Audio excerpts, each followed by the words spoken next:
If it took Carlos half hour to cycle from his house to the library yesterday, was the distance that he cycled greater than 6 miles? Alright, so we have the distance into miles, which probably we need to convert into feet, and the options are giving us some speed in feet per second. That means we need to convert hours also into seconds. So we know that half of an hour, 1 hour is 3600 seconds, so half of an hour will be equal to 1800 seconds, and 1 mile is equal to 5280 feet. So 6 miles will be equal to 6 times 5280 feet. Now, was the distance greater than 6 miles? That's the question. So to travel the distance of 6 miles in half an hour, the speed of Carlos should be the distance upon time. That means 6 times 5280 divided by 1800. And now we have to simplify this. So 6 cancels it 30 times. So we have 52.8 divided by 3.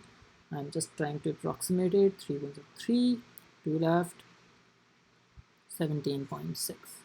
So the distance, so was the distance that the cycle was greater than 6 miles. The distance that Carlos cycled would be greater than 6 miles if the speed is greater than 17.6.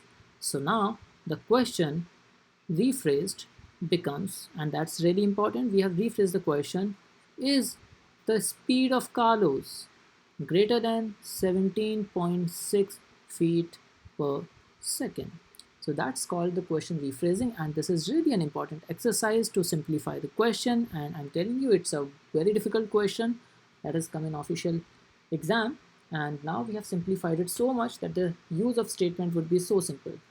The first statement says that the average speed at which Carlos cycled from house to library was greater than 16 feet. So the first statement says that S was greater than 16 feet, but the value of S could be 15 feet, giving the answer to this question as, we have to answer this question in the form of yes or no. So if S is greater than 16 feet, so it can be 17 feet, giving the answer to the question as no, because it's not greater than 17.6, and the S could very well be 18 feet per second as well. This is feet per second, and the answer to the question in this case would be yes, because it is greater than 17.6. Since there is an inconsistency, so we say that the first statement alone is not sufficient to answer the question, and option A and D can be eliminated. Now let's look at the second statement.